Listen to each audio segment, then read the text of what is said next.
wat 'n voorreg om God se teenwoordigheid te kan beleef. Sien ons dit nog as 'n voorreg? Net om God se teenwoordigheid te kan wees, is 'n voorreg. Dis nie reg nie. En dit is so lekker om net by julle te wees en saam met julle God te aanbid. Terwyl Dani en Susan bietjie gaan wegwees, gaan ons julle nie wees laat nie, net duidelik maak. Rudo gaan instaan in die oggenddienste, gaan hy lei, Gideon lei die aanddienste, en Gideon sal overal gelei as in Dani se absence. nie, wat? Afwesigheid? Kyk, toe ek groot geword het net, ek nie eens Engels gepraat as my lewe gevaar is nie, nou moet ek baie Engels praat. Maar ja, so Gideon sal lei in Dani se afwesigheid, en soos daar enige vrae is, welkom, praat met hulle, pla hulle, maak hulle moeg, en gee hierdie twee kosbare mense tyd om lekker te rus. Dani, Susan, ek wil net vir julle sê, ek eer julle, dankie vir wie julle is. Dis nie 'n kort journey wat ons stap het nie, dis nou al 17 jaar. Die van julle weet nie, Dani en Susan het letterlik in die tweede week wat ons in Pretoria aangekom het, by ons huis aangekom, ons het 'n braai gehad, ons gepraat oor wat ons voel, ons dink die Here wil doen, so 'n klein droompie gehad het van, miskien moet ons iets doen, en weggery vir my teksmessage, ek weet nie, jy het geteks, maar jy het gery, sy het getik, en net gesê, ons is in, en dis dit, 17 jaar later, ons is in.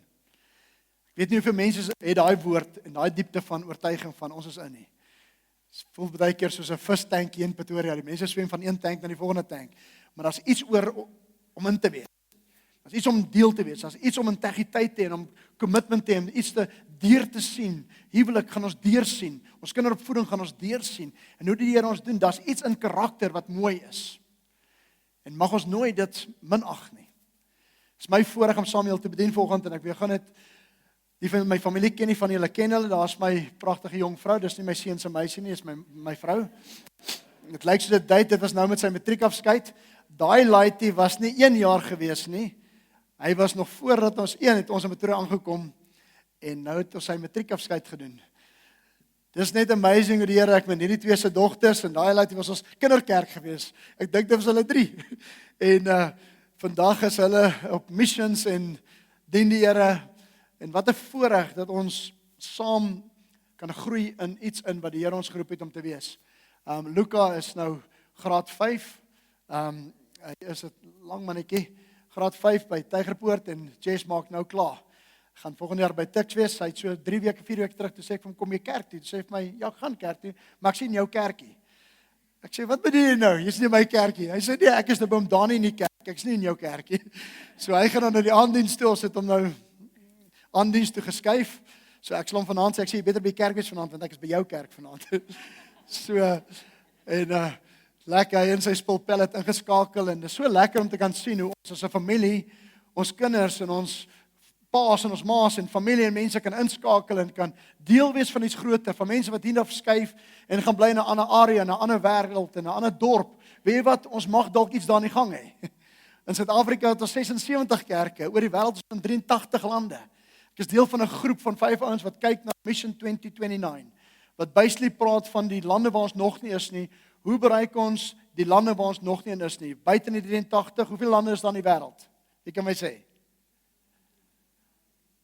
196. Ons is in 83 van daai lande. Ons het nog 'n entjie om te gaan.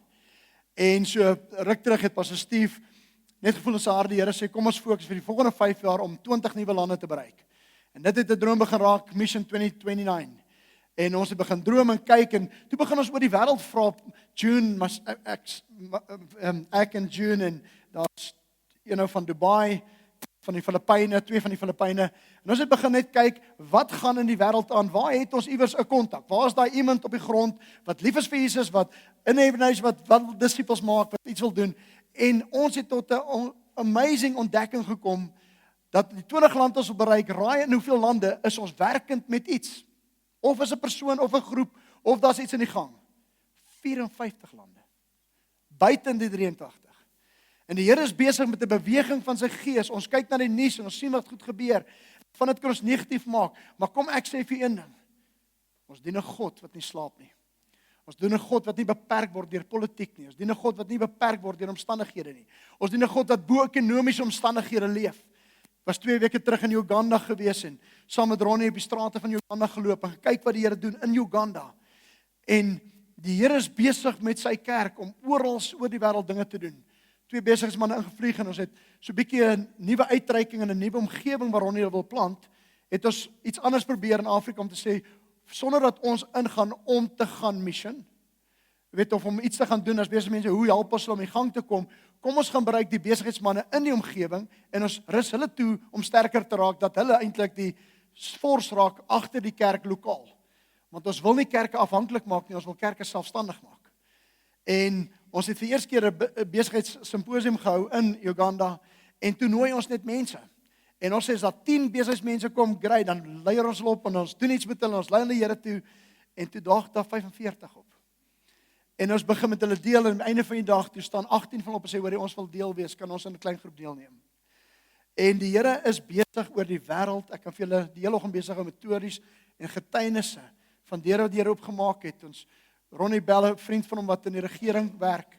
Hulle is by die registrar van Uganda. Alle besighede wat geregistreer word, al die NPO's gaan deur daai kantore. En die ou sê hy wil ons sien want hulle wil in hulle kantore mentoring begin. Ons kom maar aan, hy sê hoorie maar my commissioner vra of hy kan insit in die meeting. Dis die baas oor almal.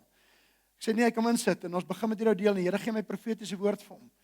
En die Here begin hierdie ou bedien dat die Here dit oopmaak op elke vlak in daai omgewing, in daai parlement, departement.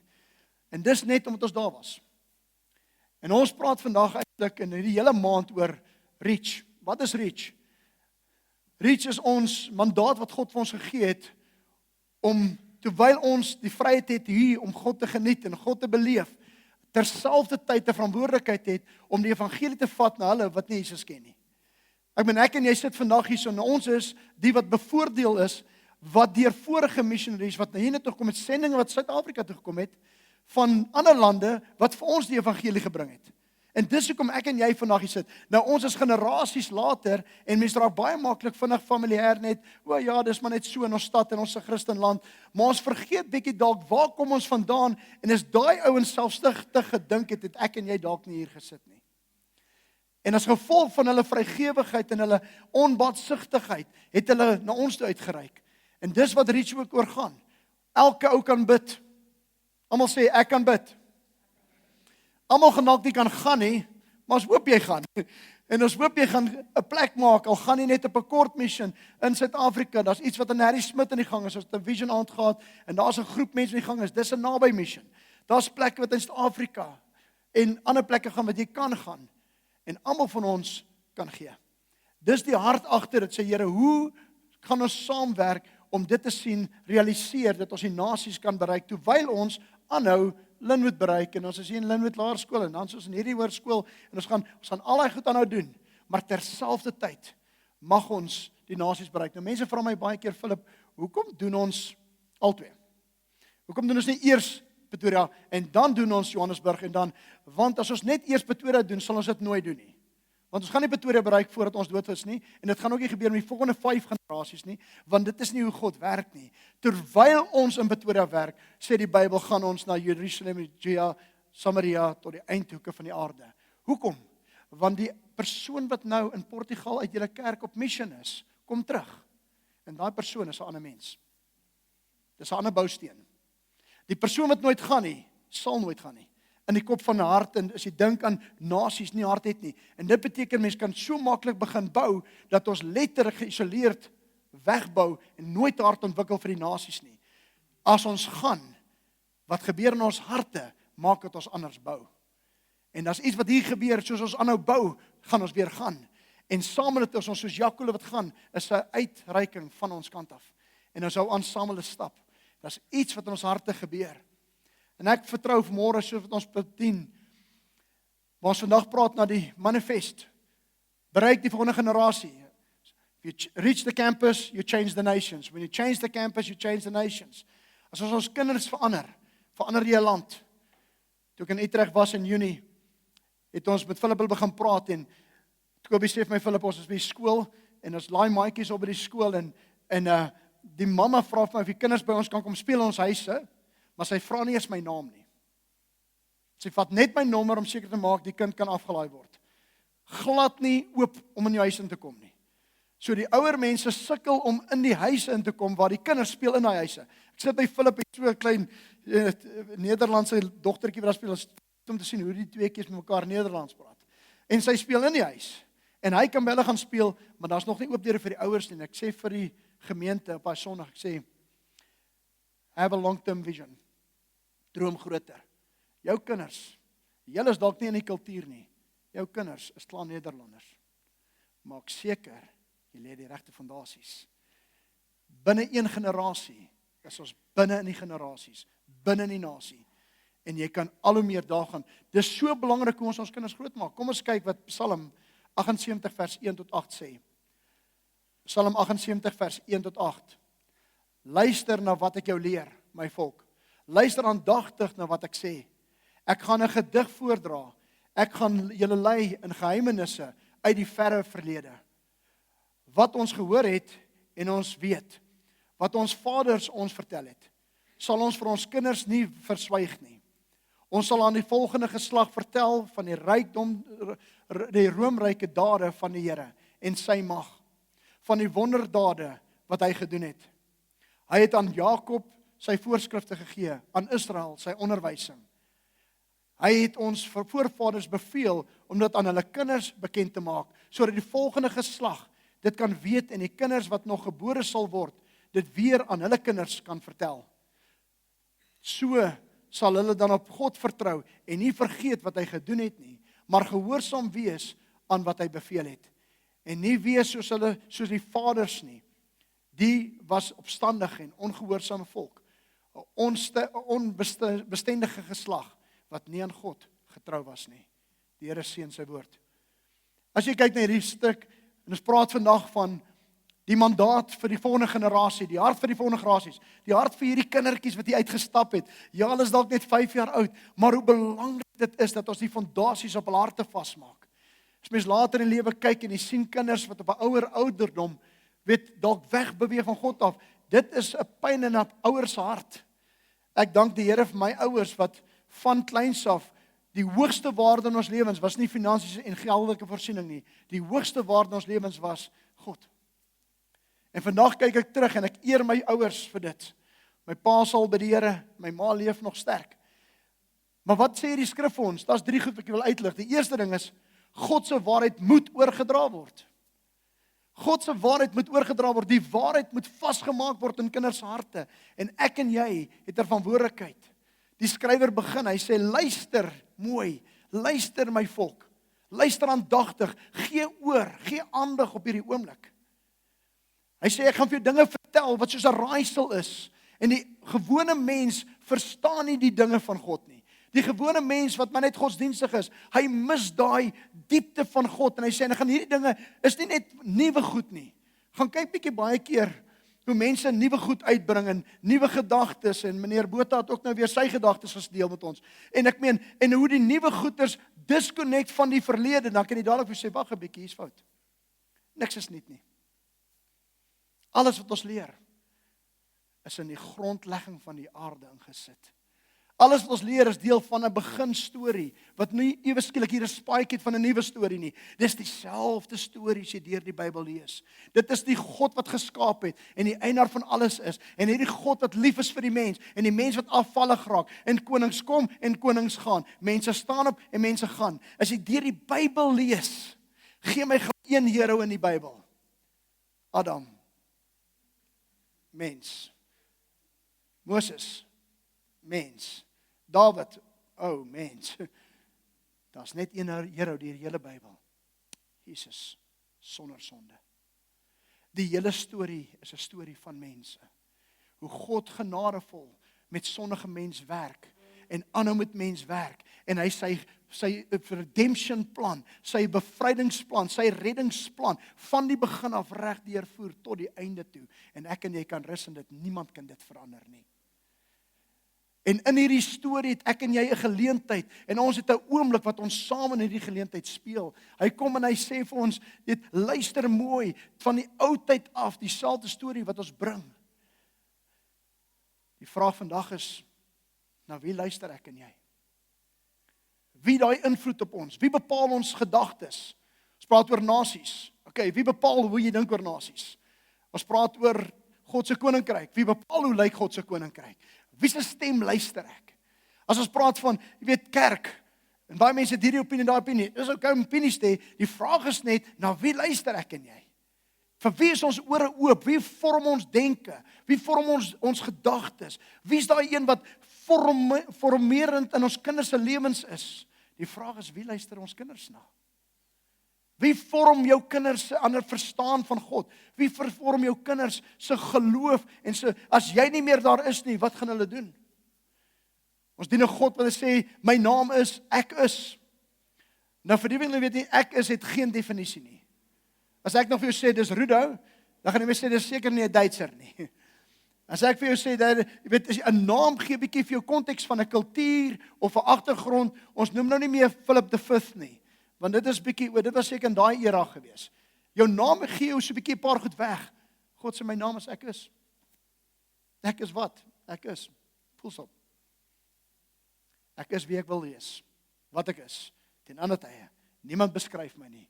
Niemand voorskryf my nie. Ek is God. Das is in daai naam van Abraham regdeur Isak, Jakob. Dis 'n naam wat na geslag tot geslag oorgedra word. Ek en jy het 'n verantwoordelikheid om God op die harte van ons kinders vas te maak. Ek en jy verantwoordelikheid om die waarheid in hulle harte vas te maak, dat wanneer hulle in omstandighede is, hulle na God sal luister. As jy kyk na die kampusse vandag en jy kyk na studente in skole, is dit 'n sendingsveld. Hoeveel kinders by skool, ek sien in my huis, hoeveel kinders kom in ons huis in, en deur ons kinders, en jy kyk na hierdie kinders, en dan sien jy, dis 'n sendingsveld. Jesus is nodig. Mag ons kinders nie die sendingveld wees nie. Mag ons kinders die sendingsmag word. Mag ek en jy nie meer die sendingsveld wees nie. Sien, ons praat vandag van sendingsveld na sendingsfors of na sendingsmag. Wat beteken dit? Ons is of die sendingsveld wat sending nodig het, of ons die sendingfors wat sending vat. Ons kan nie die een of die ander wees. Ons is een van die twee. Waar is jy vandag? Jy sien, wat is die sendingsveld? Die sendingsveld is dat plek wat ek myself posisioneer, waar ek het iets nodig, ek moet iets kry, ek het nog nodig, ek kom kerk toe, wat kan die kerk vir my doen? Ek kom in daai plek, en dis okay, want daar's 'n seisoen van ons lewens, wat God in ons lewens inkom, en ons gee ons harte vir God, en ons gaan doen 'n victory weekend, en ons kom vry, en ons begin, en so, maar iewers moet daar 'n verandering wees, waar ek nie net die sendingsveld is nie, maar ek begin die sendingsmag word. Mag ons kinders dit wees, omdat die waarheid in hulle harte is. Die tweede ding wat ons uit hierdie stuk uit sien is die oordrag van waarheid is doelbewus, intentioneel. Ek het nou agtergekom, dis nie heeltemal 'n Engelse woord, maar verskoon my mix. Intentioneel. Om letterlik doelbewus te wees. Hy sê hierso, sal ons vir ons kinders nie verswyg nie, wegsteek, weglei. Daai woord verswyg. In Engels sê, we will not hide the truth from our children. Nou, hoe doen ons dit? Direkte wegsteek is, ek steek iets vir jou weg. Ek weet ek moet vir jou sê, maar gaan nie vir jou sê nie. Jy weet mos nou as jy 'n geskenkie wegsteek vir iemand. Gaan nie sê waar dit is nie. As ek vir jou iets wegsteek wat in my hart is, ek wil nie vir jou sê van dit nie. Dis doelbewus. Mense kan dit doen. Maar dan is daar ook 'n manier wat ons dalk nie doelbewus te doen nie. Maar ons sê net nie vir ons kind wat se waarheid nie. Ons lei hulle net nie in die waarheid nie. Ons stom net wag 'n bietjie. Kom ons hoor wat hulle sê, maar hier is die waarheid. Ons het so 'n interessante ding deurgaan met een van my seuns by 'n skool. En iets wat onregverdig in die skool gebeur het, toe 'n uitwerking op hom wat in die span gekies word en hy word gedrop na 'n ander span toe en van die ouers sien dit, dan kom hulle sê, "Wat gaan jy doen omtrent dit?" En ek sit by en ek sê van wat ons nou gaan doen gaan baie belangrik wees. Want ons gaan ons kind iets leer, maak se goeie optree en hy gaan dit leer. En ek sê ons gaan niks doen nie. Ons gaan ons kind leer om onregverdigheid te hanteer, want dit gaan nog baie gebeur. Of gaan ek nou vir my kind veg, die skoolhoof bel, die ons bel, dit doen, en dan wat, ek leer my kind niks, ek leer my kind, mens aanvaar nie onregverdig, iets in sy gees, vertrou die Here, vergewe, staan vas, Ek praat nie van daar word mens misbruik nie. Ek praat daar's plekke wat ons geleenthede het. In ons karre sit, jou kind sit in jou kar en hy's ongelukkig en jy sien die emosies. En net 'n oomblik te stop en te sê, wat gebeur? Hoe voel jy? Jammer jy voel so. Kan ons daai maatjie gou vergewe? Kom ons bid gesom. Sommer in die kar. Ons het geleenthede van spontane geleenthede. Ons wil altyd praat van kwaliteit tyd, maar baie van kwaliteit tyd kom deur quantity time. Wanneer ons saam is en spontaan gebeur iets met 'n kind. En Here, hoe nou? Daai oomblikke, as ek dink aan my pa wat ek saam met my bakkie ry by die plaas en ons praat oor goeters en net daai spontane oomblikke het in my hart iets gedeponeer in my hart iets gesit wat ek tot vandag toe nog op staan. Ouers, moenie onderskat dat jou stem saak maak nie. Ons kan die waarheid van ons kinders al weghou. Ons kan ons waarheid van die kinders uit die waarheid uit hou. En dit sal juis daai oomblik is wat groot impak kan maak in die toekoms. Dis hartseer om vandag in die strate van Europa rond te loop. Jy hoor wat Jaco sê, die atmosfeer in Europa. Jy kan na die mooiste kerke gaan. Van daai kerke is oor 100 jaar gebou deur ouens wat diep oortuig was. Van die sketse in die dakke van daai kerke is aan die bokant dat niemand dit kan sien nie, want dit was nie vir mens gedoen nie. Dit was letterlik kunswerk wat net vir God was. Dis so diep oortuig die ouens was wat die kunswerk gedoen het. Ons het net geval om daai selfde kunswerk in die harte van die mense te doen. Hoe lyk ons stad as jy nie hier is nie? Hoe lyk jou kinders as jy nie meer hier is nie? Hoe lyk ons kerk? Vriende, ons sit vanoggend hier en hier deur die Here se genade, soveel amazing kerke oor hierdie stad. Daar's hoeveel duisend mense wat vanoggend in 'n diens sit. En prys die Here vir dit. Maar die groter vraag is, woon ons by of neem ons deel? Is ons besig om die harte van ons kinders? Martin Luther said, I'm very much afraid that the university has proven to be the great gates to hell, unless we diligently labor to engrave the Holy Scripture upon every man's heart. I advise no man to place his child where the Scripture does not reign paramount.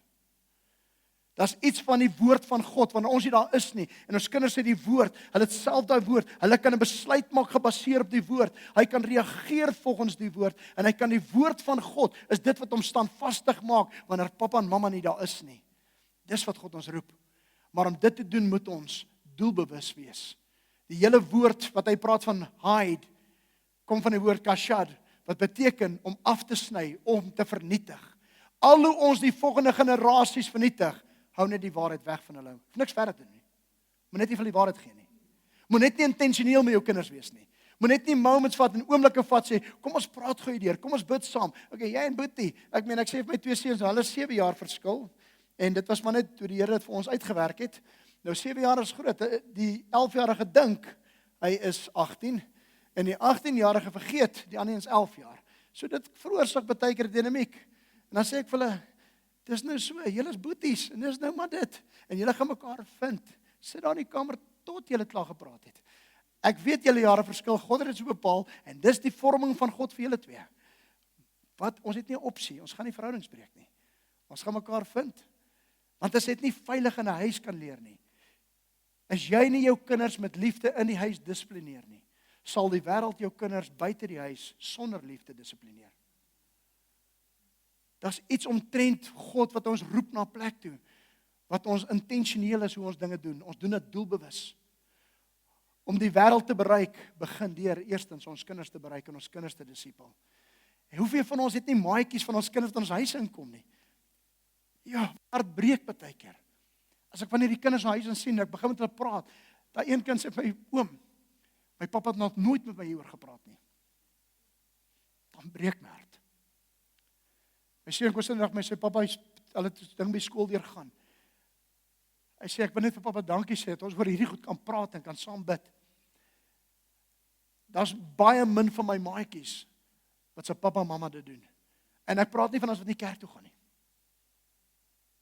Ons sit in kerke. Hoe intentioneel is ons met ons kinders? Hoe intentioneel is om te seker te maak dat dit wat ons het, dis die fondasie van disipelskap. Hoe intentioneel, ons wil nie net jy moet 'n groep wees, kom 'n live groep join. Dis nie waaroor dit gaan nie. Dit nog nooit gaan of jy deur die one-to-one boekie gaan nie. Dit nog nooit gaan of jy in die proses is nie. Dit gaan oor dit wat ons glo. Kan ons dit deponeer in iemand anderste? Dat daardie persoon dit glo soos jy dit glo en dit weer vat en deponeer in die volgende persoon. Daar's iets omtrent Christendom wat 'n aktiewe geloof is. Dis nie 'n passiewe spectatorsport nie. Daar's iets in dit wat ons saam intrek. Timoteus 2 vers 1 en 2 sê, jy dan my seun, wees sterk deur die genade wat in Christus Jesus is. En wat jy van my gehoor het, onder baie getuies, vertrou dit toe aan getroue manne wat ook bekwaam sal wees om ander te leer. Daar's iets in daai wat ons snap, wat ons intentioneel met een stap van seun, en hy vat dit, en hy begin, 'n goeie seun word 'n goeie vader. En 'n goeie seun, hoe sien jy seunskap? In God se koninkryk sê seunskap deur Jesus. Jesus sê, ek doen niks as ek my Vader nie sien doen nie. Daar's niks independence nie. Jesus sê, as jy my hoor praat, dan hoor jy my Vader praat. As jy my hoor sien doen, dan doen ek wat my Vader doen. Die Bybel sê, Jesus was getrou in God se huis as 'n seun. En so was Moses ook getrou in God se huis as 'n seun. Dis iets omtrent seunskap waar ons in lyn kom met God se wil, omdat ons God se seuns is, en omdat ons uit seunskap op God se wil glo, word ons vaders wat seuns weer kan grootmaak. Ons maak nie weeskinders groot nie. Ons maak nie huurlinge groot nie. Ons maak nie slawe groot nie. Ons maak seuns groot, ons maak dogters groot. Die derde punt wat ons sien uit hierdie ding, dit is nie net moet ons God se waarheid deponeer in ons kinders se lewens nie. En dit moet intentioneel wees nie, maar dit is gerasioneel. Dis generasie na die volgende kan gaan. En hy het aan Jakob sy voorskrifte gegee, aan Israel sy onderwysing. Wat probeer hy sê? Jakob basies praat hy van Israel, want Jakob se naam is Israel. Hy praat van sy volk. Hy het vir sy volk alles gegee. Daar's 'n rekord, daar's 'n getuies. Hoekom lees ek en jy die Ou Testament vandag? En wees baie versigtig wanneer mense begin sê die Nuwe Testament is belangriker as die Ou Testament. Dis een boek. Jy kan nie 'n Nuwe Testament hê sonder die Ou Testament nie. Die Ou Testament is die fondasie van die Nuwe Testament. So mense, ja, maar daai is 'n Ou Testament skrif. Ja, so is jou skepping ook. So is die skepping van die aarde. Dis een boek. Dit spreek saam. Hoekom lees ons die Ou Testament? Want ons lees historie. Ons lees, jy gaan sit by iemand en vertel 'n storie van hierdie ou se lewe. En jy vertel wat ek doen. En ons hoor die geskiedenis van die land of van die storie of van die familie. En dan mag jy agter, wow, dis die storie. En dit gee jou vertroue, dit leer jou wie die persoon is. Die Ou Testament sê vir ons wie God is. In moeilike omstandighede, gaan lees wie God is. Gaan kyk hoe God werk. Gaan kyk hoeveel keer God na die mens toe uitreik, alhoewel die mens val, dan kom God terug. En so sal hy genadevol wees met jou vandag, want history sê vir ons, dis hoe hy dit doen. Ons lees die storie van God, dit gee vir ons vertroue in wie God is. En daai vertroue kan ons oordra na die volgende generasie. Hy gaan verder, hy sê, hy het ons voorvaders beveel om dit aan hulle kinders bekend te maak. God soek nie perfekte ouers nie. Ek weet Rude en Michelle probeer. Jy kry dalk meer reg nie, Michelle. God soek nie perfekte ouers nie. God soek net nederige ouers. En deel van daai leer is baie keer om te gaan sit sê, hoorie, ek is jammer, papa het gemis. Ek moes dit nie so gedoen het nie. Jammer ek het kwaad geraak. Jammer ek was geïrriteerd. Daai oomblik leer vir my kind sê, kan jy vir jou boetie jammer sê? Want papa sê ook jammer, maar papa sê nooit jammer en mamma sê nooit jammer, maar ek moet jammer sê. Daar's iets omtrent daai voorbeeld wat ons geleenthede genoeg in ons huis het. Ek weet julle kinders dalk, maar my huis het baie geleenthede. En dis daai oomblikke wat tel. God roep ons na dit toe. Hoe ons kinders bekend maak die weë van God. Hoe ons aan ons kinders geloof insit. Baie jare terug het Jess was 6 jaar oud. En toe bid ons sy verjaarsdag en is lekker en ons vra hom wat wil jy? En hy as 'n 6-jarige kind sê pappa, ek soek 'n rooi Sky Electric karretjie. Okay. Nou weet ek oupa en ouma sit daar en oupa en ouma dink altyd hulle moet God se wil gou vervul. So hy het gebid, ons gaan koop te geesbom en dan sê ons God se wil. En toe hulle uitstap en almal klas, sê ek vir oupa en ouma en vir my vrou, julle gaan dit nie koop nie. Hy het vir God gevra, hy het nou gebid. Kom ons vertrou regtig God, want ek wil hê hy met 'n regte getuienis hê en nie getuienis wat ons vervul het nie. Ons help baie keer nie vir God nie. En ons los dit. Ons het 'n meisie in ons kerk wat van Thailand is. Silo. Sy is op ons staf. Sy loop verby 'n winkel. Die Here sê vir gaan koop vir Jessie 'n rooi Skylectric karretjie. En vat hom sê, weet jy sy verjaarsdag nie? Sy bel ons sê Philip, ek het 'n weird ding gehad. Ek het verby die plek geloop en die Here sê ek moet hierdie karretjie koop. Ek begin amper huil, ek sê vir jy verstaan nie wat hier gebeur nie. Sy kom na ons huis toe, sy gee vir my die karretjie, sy sê die Here sê ek moet hierdie karretjie vir jou gee. Niemand het gesê nie eers met sy verjaarsdag nie. Tot vandag toe, as hy deur moeilike tye gaan, verwys hy na God se getrouheid toe. Jy kan jou kinders geld gee. Ek kan dit nou weer dit gesê nie. Hy sê tough times produce strong men. Strong men produce easy times. Easy times raise up weak men and weak men produces tough times. Papa en mamma, ek en Renée is skuldig. Ons wil dit so perfek vir ons kinders maak. Ons wil dit so maklik vir ons kinders maak moontlik. Man, as jy 'n bat wil nodig, jy speel vir die C-span, dan koop ek vir jou 12 000 se bat. En as jy dit, ons wil dit so maklik maak en wat ons eintlik dalk mis, ons leer ons kinders iets verkeerd. Daar's iets omtrent wat ons saam met ons kinders in geloof stap. Want die kinders siek is die eerste ding, kry gou vir jou daarso kry gou 'n pil. Nee, kom ons stop gou. Vat eers gou die gospel. En laat ons net eers God vra, ek is nie teen pille nie. Kom ons probeer net eers die regte. Kom ons sit die goed in plek wat ons sê, hoe leer ons kinders dat wanneer ek en jy nie daar is nie, wanneer weer moeilike tye gaan, daai oomblikke wanneer ons nie daar is nie, gaan hulle op iets reageer. Nou die een van ons, ek wat self hier preek, kry hierdie perfek reg nie. Maar ek kan nie dink dat as jy kan sit na hierdie boodskap en luister sê, dis nie die ideaal nie. Dan moet daar 'n ding in ons harte wees as weergebore kinders van die Here, dat ons kinders wil vasmaak en hulle wil leer, sodat die volgende geslag dit kan weet. En die kinders wat nog nie gebore is nie, hulle weer vir hulle kan vertel. Mag ons kinders se kinders van ons hoor en van wat hulle gedoen het en mag ons teruggaan en net van ons hoor nie, want alhoewel ons die geskiedenis wil verander, die geskiedenis begin nie by ons nie en die geskiedenis mag ook nie by ons eindig nie. Kom ons vertel hulle van Abraham. Kom ek vertel jou van jou oom Abraham. Dis oom Abraham gewees. En dit was ou Noag en dit was hier en dit en ons vertel al die stories hoekom? Want in daai stories lê die diepte van my en jou vertroue, want ons is nie besig hier met 'n fabel nie. Ons is nie besig hier met 'n snaakse, interessante geloof wat ons weird raak in 2025 nie. Nee, ons is hier besig met 'n ou geskiedenis wat honderde jare en duisende jare al gebou is en gebou is en gebou is. En ek en jy neem net deel aan daai solid fondasie wat ons net oordra aan die volgende generasie. So hoef niks uit te dink en niks te perform nie. Vers 7. So sal hulle dan God vertrou en nie vergeet wat hy gedoen het nie, maar gehoorsaam wees aan God. Vriende, ek en jy het die geleentheid met ons kinders, ons vriende se kinders, ons kinders se vriende, mense om ons, jou bure, jou kollega. Dis die krag van kinderopvoeding en dis die krag van disippelskap. Ons het hierdie incredible geleentheid om iets vas te lê wat generasies na ons nog kan staan. Vers 8 sê, wat gebeur as ons dit nie doen nie? Moenie soos die voorvaders wees nie. Israel opstandig geraak en ongehoorsaam geraak en was onbestendig, onvas. Daar was geen vasheid, daar was geen consistency. Ek meen ek nie weet om nou eens te begin uitreik. Dan kom hy nie, dan kom hy nie. Maar iewers wil ons daai help op plek wat hy so hard aan God kom kry, dat die goed van die wêreld tweede begin belangrik raak. En dat God se goed begin belangrikste raak. En dit wat meer belangrik is, begin in plek val en goed by mekaar begin kom. En dit is wat hy ons roep na toe. Dis waar ons kinders ook leer. Kom ek vat dit saam. Psalm 145 sê, vers 4 sê, one generation shall commend your works to another and shall declare your mighty acts. Mag ons die generasie wees wat die volgende generasie so opstel en so vasmaak in God dat hulle verder sal gaan as ons. Wanneer ons nie meer hier is nie, mag hier nie net 'n diens hier wees nie, mag hier dienste oor die stad wees.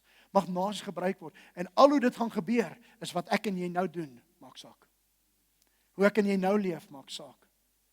Ek wil afeindig met 'n persoonlike storie van generasies. My oupa het in 'n kerk groot geword. boer gewees in Ficksburg, wel eintlik nog nie gebore nie, niks gehad nie. 'n Paar pennies in sy sak gehad en 'n fiets. Hy het die ouderdom van 21 sy Bybel gelees en toe kom hy vir die eerste keer in sy lewe agter, alhoewel hy 21 jaar in die kerk gesit het. Op 21 agterkom hy is nog nooit weer gebore nie. My oupa het sy hart vir die Here gegee en 'n groot invloed van my oom Koen en oom Godfrey op sy lewe gehad. Oom Koen en oom Godfrey het in Stellenbosch gaan swat, teologie geswat. In hulle derde jaar, toe kom hulle agter, die ding van die doop pla vir hulle. En toe besef hulle, dis daai tyd sit moeilik as jy in die teologiese skool is en jy gaan nou hier 'n ding doen, gaan jy uitgeskop word. En hulle altyd gaan vas en bid en die Here gaan vra, Here, wat moet ons doen? Hulle het altyd dieselfde skrifte gekry en besef hulle gaan 'n geloofstap neem. En hulle het besluit om hulself te doop. Binne 'n week is hulle uit die teologiese skool uitgeskop. En daar staan hulle, Here, wat doen ons nou? En hulle begin rondgaan en begin bedien. Mense begin dien. So het my oupa tot bekering gekom. En uit daai storie van die oupa tot bekering gekom het mense oor die land wat bekerings kom en mense wat 'n beweging begin wat genoem word Christen gemeentes. Maar daar's nog 'n paar gemeentes van dit vandag oor. En iewers het daai ding by 'n plek gekom wat mense wou tradisies in die kerk in terugbring en die Christen gemeentes wat jy nie van hoor vandag nie, het gestop. Ek tel jou 'n storie wat waar is. Ek is deel van daai geskiedenis. En iewers het daai geskiedenis wat ek sou dalk vandag deel van Christen gemeentes gewees het. Maar hy het gestop as gevolg van gee dit nie vir die volgende generasie nie. Ons mis wat ons moet oordra. Ek is ook die getuienis van dit wat God gedoen het en hoe getrou God is. En stories wat ek jou vertel van my oupa wat saam hom ry en dit begin haal en hy bid en die haal stop op sy grensstraat. Ek is 5 jaar oud en ek sien hoe my oupa met die weer praat en die weer luister. En ek sê dan aan sy oupa, hoe kry jy dit reg? En hy my begin vertel van God. Daai fondasie op 5 is letterlik die fondasie waarop ek vandag kerk plant.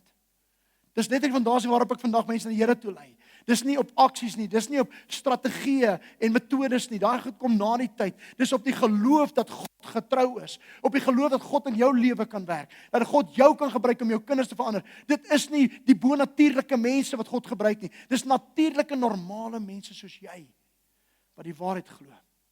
Wat intentioneel is met die waarheid.